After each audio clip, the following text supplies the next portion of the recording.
Greetings,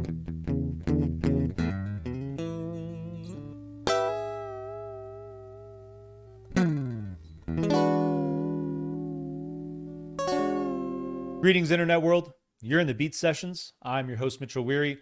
It's Friday, January 6th. Happy New Year to each and every one of you. Hope you've all been well the last 4 or 5 weeks since I've been out of the studio. It's nice to be back. Really stoked to kick season 3 off with Keith and MB. And I'm particularly excited that I get to lead off with a brand new record from Iggy Pop entitled Every Loser. This is his 19th studio album and his follow-up to 2019's Free. And if you were concerned that Iggy Pop had lost his edge, don't be. He is back in full force, in true form.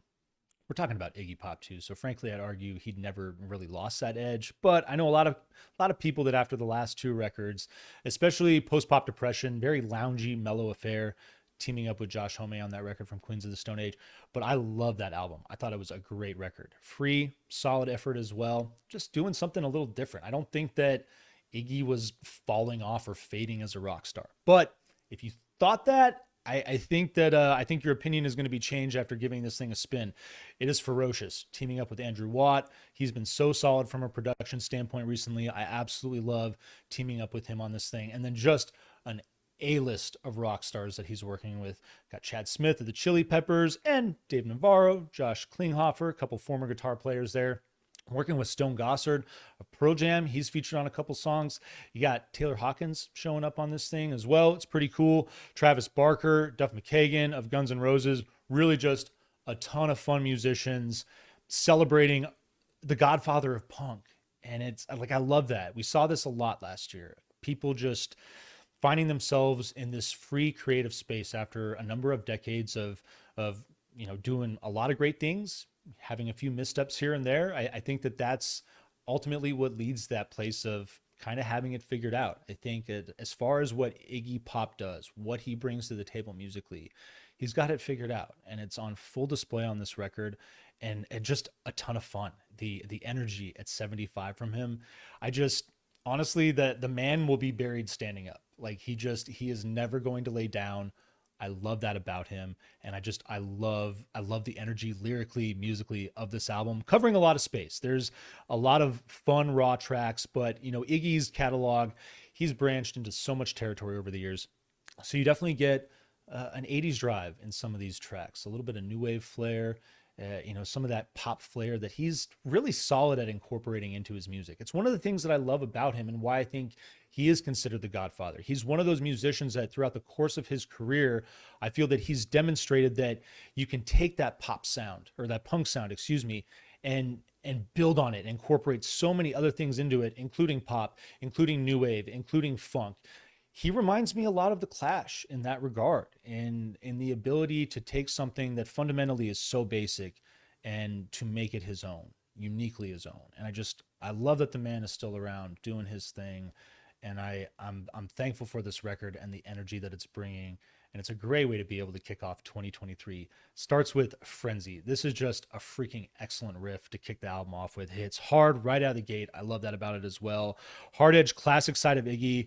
And lyrically, someone pissed him off. He's not going to admit who it was, but he is certainly not happy with someone. And it's a great opening track. Just that traditional raw Iggy that we all know and love. Strung Out Johnny, your second song. I like this. It's like a cool little character study. It's the type of insightful perspective that we can trust Iggy to deliver, but that he also is so poetic and rhetorically, just from the angle that he comes from. There's a critic that said that in another life he would make a great speechwriter, and I appreciate that comment. I think it's so spot on.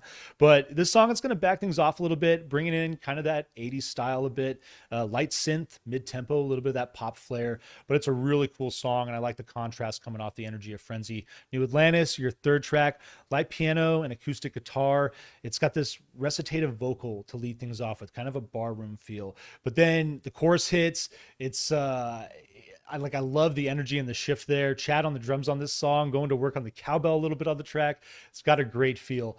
Modern Day Ripoff, your fourth song. This is such a signature Iggy style of song. The title, the music, everything. Hard rock and feel.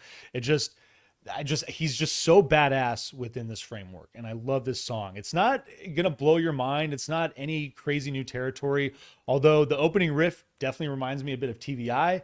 Love that song, but the riff in this song is great. It's simple, it's direct, and I'm super pleased with it. Morning Show, your fifth track, back to that gentle feel again, backing things off a bit. Vocal borders on recitative, but it's just got like Iggy's got that style when he sings a little bit, and there's some artists that do it really well, and he's one of them as far as just bordering on that recitative style, almost kind of like you're just meandering with your words and drifting along. It's excellent example in this song.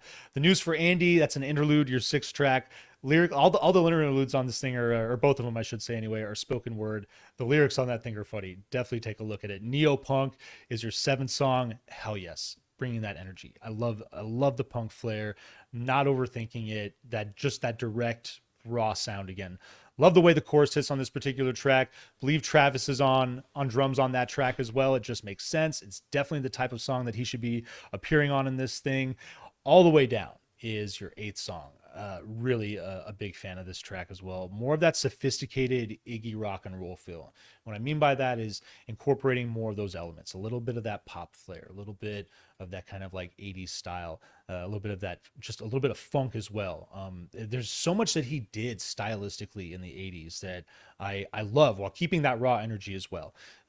This song is, though, it's one of those tracks where, he's got a lot of songs in his catalog that feel more approachable. I guess songs that, maybe you'd feel a little more comfortable driving in your car with your mom with, or something like that. But, this song in particular, because there's a lot of just raw language on this album as well. But this particular track, I think it might be my favorite because it just incorporates so much that I love about the guy. Comments, your ninth track, the bass line that rolls out on this thing, I love it. And it's fire. It keeps an interesting balance of like lounge elements on this thing with up-tempo punk. It's a great contrast on the song. Chorus picks up, there's some new wave there, some reggae. Taylor Hawkins drumming on this thing. It's pretty awesome. My Animus is your 10th track, another interlude there, and then the Regency is your final song. Taylor showing up on drums on this thing again. It's got this mellow intro that ushers in a really interesting, almost proggy kind of feel. It's very different for Iggy, I would say. But I love just another rolling bass line on this song that's just wonderful. Driving drums to balance that out. The rhythm on the song is excellent. Big song. It's a little over 5 minutes long, but great way to close this thing out. I love that the chorus has a less than modest message. He's certainly not being shy in there. I'm just gonna say it, like, it's just a great solid track with a fuck you chorus to follow off a record that really captures that fuck you attitude that made him who he is. And I love that. The coda mellows out. It's a nice finish to an amazing return for one of my favorite musicians. I really enjoy Iggy. Little side note, Iggy's a guy that, for all the punk that I grew up listening to, I didn't get into him until probably like the time I was like 26, 27.